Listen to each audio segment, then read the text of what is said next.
ಹಿಂದೂಗಳಿಗೆ ರಕ್ಷಣೆ ನೀಡದ ಸರ್ಕಾರಕ್ಕೆ ಧಿಕ್ಕಾರ. ಮತೀಯವಾದಿಗಳಿಗೆ ಕುಮ್ಮಕ್ಕು ನೀಡ್ತಾ ಇರುವ ಸರ್ಕಾರ, ಧರ್ಮ ರಕ್ಷಕರಿಗೆ ಭಯೋತ್ಪಾದಕರ ಪಟ್ಟ ಕಟ್ತಾ ಇರುವ ಸರ್ಕಾರ ಎಂದು ಭಿತ್ತಿ ಪತ್ರಗಳನ್ನು ಹಿಡಿದು ಶಿಕಾರಿಪುರ ಪಟ್ಟಣದ ಪೊಲೀಸ್ ಠಾಣೆ ಎದುರು ಪ್ರತಿಭಟನೆ ನಡೆಸಲಾಯಿತು. ಹಿಂದೂ ಯುವಕನಿಗೆ ಚಾಕು ಇರಿತವಾಗಿರುವ ಪ್ರಕರಣ ಖಂಡಿಸಿ ಈ ದಿನ ಪ್ರತಿಭಟನೆ ನಡೆಸಲಾಯಿತು. ಮಲೆನಾಡು ಅಭಿವೃದ್ಧಿ ಮಂಡಳಿಯ ಮಾಜಿ ಅಧ್ಯಕ್ಷ ಗುರುಮೂರ್ತಿ ಸೇರಿದಂತೆ ಇತರೆ ಬಿಜೆಪಿ ಮುಖಂಡರು ಈ ಪ್ರತಿಭಟನೆಯಲ್ಲಿ ಪಾಲ್ಗೊಂಡಿದ್ರು. ಈ ವೇಳೆ ಮಾತನಾಡಿದ ಸಂಸದ ಬಿವೈ ರಾಘವೇಂದ್ರ ರಾಜ್ಯ ಸರ್ಕಾರದ ವಿರುದ್ಧ ವಾಗ್ದಾಳಿ ನಡೆಸಿದ್ರು. ರೋಡ್ನಲ್ಲಿ ಅಡ್ಡಾಡುವಾಗ ಸಂಜೆ 7:30ರಿಂದ ರಾತ್ರಿ 8-9 ಗಂಟೆವರೆಗೂ ಕಾಯ್ದು ಆ ಬುದ್ಧವಾದ ಹೇಳಿದಂತ ಸನ್ಮಾನಿತ ಸುಶೀಲ್ಗೆ ವಾಕ್ ಬಂದಾಗ, ರಾತ್ರಿ ಊಟ ಮಾಡಿ ವಾಕ್ ಬಂದಾಗ ಅಟ್ಯಾಕ್ ಮಾಡುವಂತ ಪ್ರಯತ್ನ ಮಾಡಿ ಇಡೀ ಯಾವ ರೀತಿ ಅಂತ ಹಲ್ಲೆ ಮಾಡಿದಾರೆ ಅಂದ್ರೆ ಬದುಕಿದ್ರು ಕೂಡ ಸತ್ತಂಗಿರ್ಬೇಕು ಅನ್ನೋ ರೀತಿಯಲ್ಲಿ ಆ ಕರಳು ಮಾತ್ರ ಹೊರಗಡೆ ಬರೋ ರೀತಿಯಲ್ಲಿ 2 ಕಡೆ ಚಾಕು ಹಾಕಿ ಇವತ್ತು ಆಸ್ಪತ್ರೆಯಲ್ಲಿ ನಿನ್ನೆ 2-3 ಆಸ್ಪತ್ರೆಯನ್ನು ಬದಲಾವಣೆ ಮಾಡಿ ಅಂತೂ ದೇವರದಿಂದ ನಿನ್ನೆ ಆ ಕರಳನ್ನು ವಾಪಸ್ ಒಳಗಡೆ ಹಾಕಿ ಒಳ್ಳೆ ಸಕ್ಸಸ್ಸಿವ್ ಆಪರೇಷನ್ ಆಗುವಂತ ಪ್ರಯತ್ನ ಆಗಿದೆ. ನಾನು ಏನ್ ಹೇಳಿಕೊಟ್ಟಿದ್ದೀನಿ ಅಂದ್ರೆ ಇವತ್ತು ಈ ಕಾಂಗ್ರೆಸ್ ಸರ್ಕಾರ ಬಂದಾದ್ಮೇಲೆ ಎಲ್ಲೋ ಒಂದ್ ಕಡೆಗೆ ನಾವು ಏನೇ ಮಾಡಿದ್ರು ಕೂಡ ನಮ್ಮ ಸಹಿಸಿಕೊಳ್ತಾರೆ ಅಂತ ಸರ್ಕಾರ ನಮಗೆ ಬಂದಿದೆ.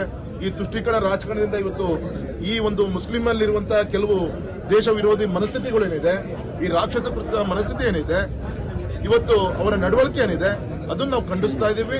ಇದರ ಜವಾಬ್ದಾರಿ ಸರ್ಕಾರ ಹೊರಬೇಕು. ಮತ್ತೆ ನೀವು ಮಾಡ್ತಿರುವಂತಹ ತುಷ್ಟೀಕರಣ ರಾಜಕಾರಣದ ಪ್ರತಿಫಲ ಇವತ್ತಿನ ಮುಸ್ಲಿಂ ಅಲ್ಲಿರುವಂತಹ ಕೆಲವು ಈ ರಾಕ್ಷಸ ಕೃತ್ಯಗಳು ಇವತ್ತು ಈ ರೀತಿಯಂತ ರಾಜಾರೋಷವಾಗಿ ಹಲ್ಲೆ ನಡೆಯುವಂತ ಷಡ್ಯಂತ್ರ ನಡೀತಾ ಇದೆ. ಯಾಕಂದ್ರೆ ಶಿವಮೊಗ್ಗದಲ್ಲಿ ನಿನ್ನೆ ಹೊಳೆಹೊನ್ನೂರಿನಲ್ಲಿ ಮಾಣಿಕ ಹಲ್ಲೆಯನ್ನ ಮಾಡಿದ್ದಾರೆ. ಇಲ್ಲಿ ಶಿಕಾರಿಪುರ ಘಟನೆ ಆಯಿತು. ಹರ್ಷನ ಕೊಲೆ ನಂತರ ಎಷ್ಟು ಈ ತರ ಘಟನೆಗಳಾಗಿದೆ ಅಂದ್ರೆ ಯಾವುದೇ ಸಂಕಟ ಮಾತುಕತೆ ಆದ್ರೂ ಕೂಡ ಹಲ್ಲೆ ಕೊಲೆ ಇದರಲ್ಲೇ ಒಂದು ಅಂತ್ಯವನ್ನ ಮಾಡುವಂತ ಕೃತ್ಯವನ್ನ ಮಾಡ್ತಾ ಇದ್ದಾರೆ. ಇದು ಖಂಡಿಸ್ತೇವೆ. ಆದಷ್ಟು ಬೇಗ ಸರ್ಕಾರ ಸರಿಯಾದ ರೀತಿಯಂತ ಗಮನ ಕೊಡಬೇಕು, ಸರಿಯಾದ ರೀತಿಯಂತ ಆಕ್ಷನ್ ತಗೊಳ್ಬೇಕು ಅಂತ ನಾವು ವಿನಂತಿ ಮಾಡ್ಕೊಂತೀವಿ. ಮತ್ತು ವಿಶೇಷವಾಗಿ ನಾಚಿಕೆ ಆಗಬೇಕು. ಇಲ್ಲಿ ನಮ್ಮ ಶಿರಾಳಕೊಪ್ಪದಲ್ಲಿ ನಿನ್ನೆ ತಾನೇ ಟ್ರಾನ್ಸ್ಫರ್ ಮೇಲೆ ಒಬ್ರು SI ಬಂದು ನಮ್ಮ ಪವನ್ ಅಂತೇಳಿ ಒಬ್ಬ ಹಿಂದೂ ಕಾರ್ಯಕರ್ತನ ಕರೆದು ಟ್ರಾನ್ಸ್ಫರ್ ಆಗಿ ಬಂದು ರಕ್ಷಣೆ ಕೊಡಬೇಕಾಗಿರೋದು, ಚಿಂತನೆ ಮಾಡಬೇಕಾಗಿರೋದು ಕಾನೂನು ಸುವ್ಯವಸ್ಥೆ ಬಗ್ಗೆ. ಅದ್ಬಿಟ್ಟು ಆ ಪವನ್ ಅಂತ ಕಾರ್ಯಕರ್ತನ ಕರೆದು ಹುಷಾರು, ನಿನ್ನ ಹೆಂಡತಿ ಮಗಳು ಗೌರವದಿಂದ ಬದುಕಬೇಕು ಅಂದ್ರೆ ಗುಂಡಾಗಿರಿ ಬಿಟ್ಟು ಮನೇಲಿ ಇರಬೇಕು, ಇವೆಲ್ಲ ಘಟನೆ ನಡೆಯಲ್ಲ ನನ್ನ ಕಾಲದಲ್ಲಿ ಅಂತೇಳಿ ಧಮಕಿ ಹಾಕುವಂತ ಕೆಲಸವನ್ನ ಈ ಪೊಲೀಸ್ ಅಧಿಕಾರಿಗಳು ಮಾಡಿದ್ದಾರೆ. ಯಾಕೆ ಈ ರೀತಿಯಂತ ಮನಸ್ಥಿತಿ, ಈ ರೀತಿಯ ಮಾತುಕತೆಗಳು ಈ ಕಾಂಗ್ರೆಸ್ ಸರ್ಕಾರ ಬಂದ ಮೇಲೆ ಆಶ್ಚರ್ಯ ಆಗುತ್ತೆ. ಇಂಥ ನಡವಳಿಕೆಗಳಿಗೆ ಇದೆಲ್ಲ ಕಾರಣ ಕಾಂಗ್ರೆಸ್ ಸರ್ಕಾರ, ಇಲ್ಲಿಯ ಅಧಿಕಾರ ನಡೆಸುವಂತ ಈ ಅಧಿಕಾರಿಗಳು ಏನಿದ್ದಾರೆ ಇವರು ಆ ಕಡೆ ಗಮನ ಕೊಡಬೇಕು ಅಂತ ನಾನು ವಿನಂತಿಯನ್ನ ಮಾಡ್ಕೊಳ್ತೀನಿ.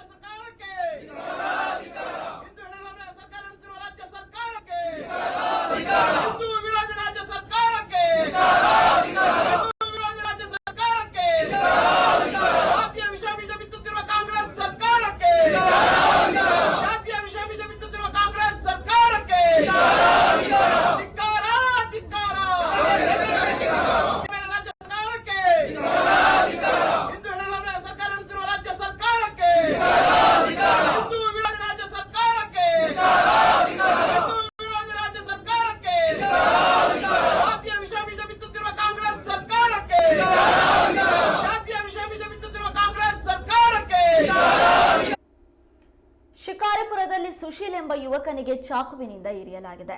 ಅನ್ಯ ಕೋಮಿನ ಯುವಕ ರ್ಯಾಶ್ ಡ್ರೈವ್ ಮಾಡ್ಕೊಂಡು ಬರ್ತಾ ಇದ್ದಾಗ ಸುಶೀಲ್ ಯಾಕೆ ರ್ಯಾಶ್ ಡ್ರೈವ್ ಮಾಡ್ಕೊಂಡು ಬರ್ತಾ ಇದೆಯಾ ಅಂತ ಕೇಳ್ತಾನೆ. ಆಗ ಯುವಕ ತನ್ನ ಸಹೋದರನನ್ನ ಕರೆದುಕೊಂಡು ಬಂದು ಸುಶೀಲ್ಗೆ ಚಾಕುವಿನಿಂದ ಇರಿತಾನೆ. ಈಗ ಸುಶೀಲ್ ಶಿವಮೊಗ್ಗದ ಖಾಸಗಿ ಆಸ್ಪತ್ರೆಯಲ್ಲಿ ಚಿಕಿತ್ಸೆ ಪಡಿತಾ ಇದ್ದಾನೆ.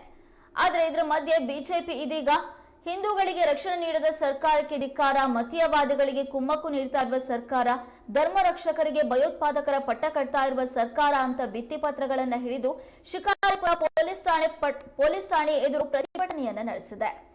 ಹಿಂದೂ ಯುವಕನಿಗೆ ಚಾಕುವಿನಿಂದ ಇರಿತ ಮಾಡಲಾಗಿದೆ. ಇದನ್ನ ಖಂಡಿಸಿ ಪ್ರತಿಭಟನೆಯನ್ನ ನಡೆಸಲಾಗಿದೆ. ಈ ಪ್ರತಿಭಟನೆಯಲ್ಲಿ ಮಲೆನಾಡು ಅಭಿವೃದ್ಧಿ ಮಂಡಳಿಯ ಮಾಜಿ ಅಧ್ಯಕ್ಷ ಗುರುಮೂರ್ತಿ ಅವರು ಕೂಡ ಪಾಲ್ಗೊಂಡಿದ್ರು. ಜೊತೆಗೆ ಹಲವಾರು ಬಿಜೆಪಿ ಕಾರ್ಯಕರ್ತರು, ಮುಖಂಡರು ಕೂಡ ಪ್ರತಿಭಟನೆಯಲ್ಲಿ ಭಾಗಿಯಾಗಿದ್ರು.